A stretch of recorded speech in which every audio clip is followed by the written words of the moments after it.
Years ago, many years ago, in fact, 1972, I was sitting at my desk at about 4:30 in the morning at the headquarters of the Commander-in-Chief of the United States Pacific Fleet, arranging the information that had come in over the last 24 hours into a logical order so that we could prepare a briefing for the Admiral and his staff, which would take place later that morning. Among the papers I found on my desk was a document entitled Operation Majority, and it was not the entire paperwork involving this operation, but was merely a synopsis of the operation and projects contained under it. One of these projects was called Project Red Light. The purpose, according to this document, was to back-engineer captured extraterrestrial technology for adaptation into the United States space program. Now, I have since come to believe that the extraterrestrial portion of all of this is nonsense, but that the technology is real. I believe that many of us were shown these documents over the years so that later we would talk about it. I mean, how can you keep the existence of extraterrestrials, if they were real, a secret? And how could anyone keep quiet knowing that they had seen documentation, official government documents labeled top secret, that expressed that these extraterrestrials were real and had visited this Earth? I wanted to know just how true all of this was, and I began a program of research to find out if extraterrestrials were real.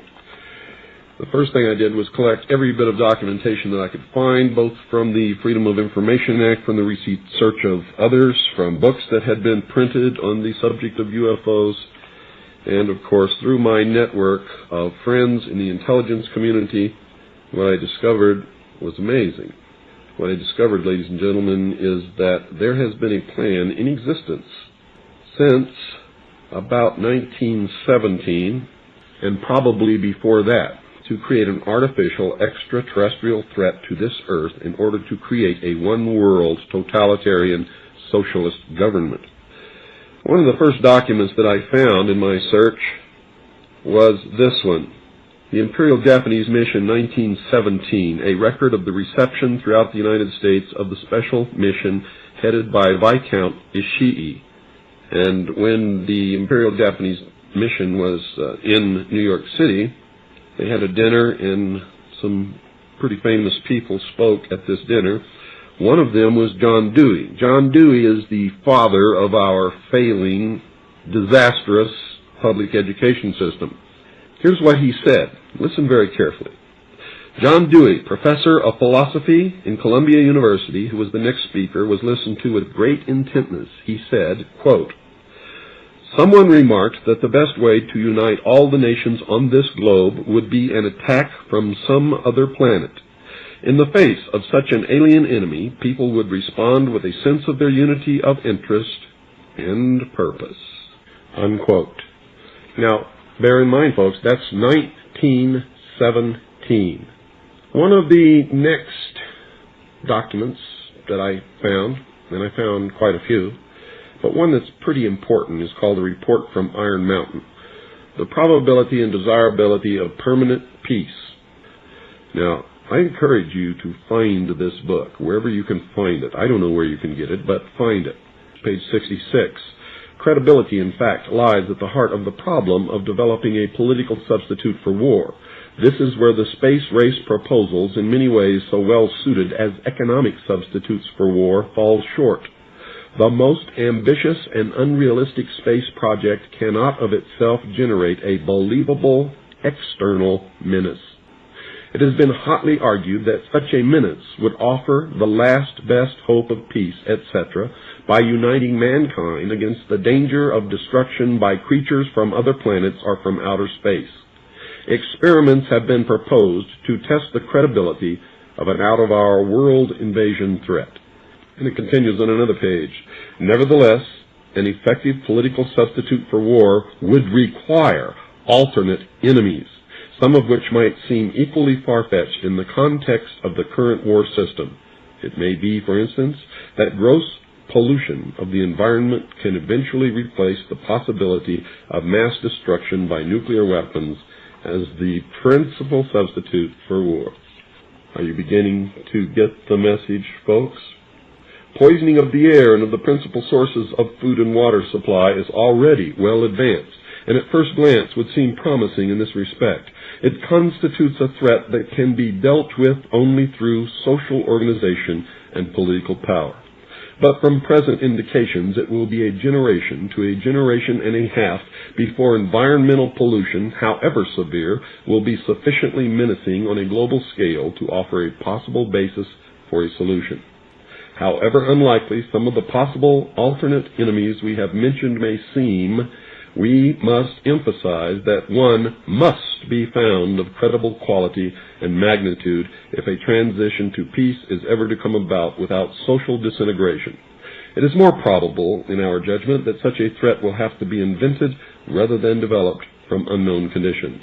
Ladies and gentlemen, they have created so many alternate enemies in order to bring about their one-world totalitarian socialist state that we don't know which enemy to believe is real or is false, or whether to just toss them all out on their ears.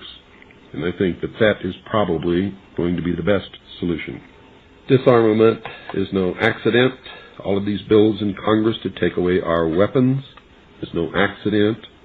The intentional environmental pollution of our lakes, rivers, streams, oceans, forests, everything is no accident, as you just heard. These things were planned many, many years ago. All the bombardment of the public with movies about flying saucers in the 50s, right after the United Nations Treaty was signed and the UN Participation Act was pushed through Congress, and all of the incidents since that have convinced the majority of the American people that flying saucers are real and extraterrestrials exist, and that flying saucers are from an extraterrestrial origin. This is being promulgated in many ways, by television commercials, in the movies, in the newspapers, by creating incidents either real or imagined. I believe, because of my research, and because of the extensive documentation that I've found and that is in my book, that this whole scenario has been created to give us an artificial alien threat from outer space. During the Reagan administration, he made 6 speeches, specifically talked about a threat from outer space by some other species from some other planet. 6, ladies and gentlemen.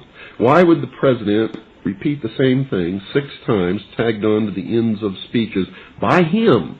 The speechwriters did not put that in the speech. Ronald Reagan added it himself. Perhaps we need some outside universal threat. I occasionally think how quickly our differences worldwide would vanish if we were facing an alien threat from outside this world. This was a powerful suggestion to implant into the minds of the people of the world that there really is a threat from some other species, from some other planet to this earth. Now, you people out there have been ignoring the UFO phenomenon for too long. It has all the earmarks of the most successful, most sophisticated mind control operation in the history of the world, and you are ignoring it. What better way to implement a plan to bring about a one-world government than to create the possibility in the minds of the people of the world that we are being threatened from some other species, from some other planet, and do it in a way that if anybody questions it or challenged it or wants to talk about it publicly, that they are ridiculed. And the ultimate goal is to make the earth look very small, to present the people of the world with an external threat to this earth, a superior race from some other planet, vastly superior to us in intellect, philosophy, and technology, in order to cause the dissolution of nation-states, the dissolution of all existing religions, and the formation of the world totalitarian socialist government.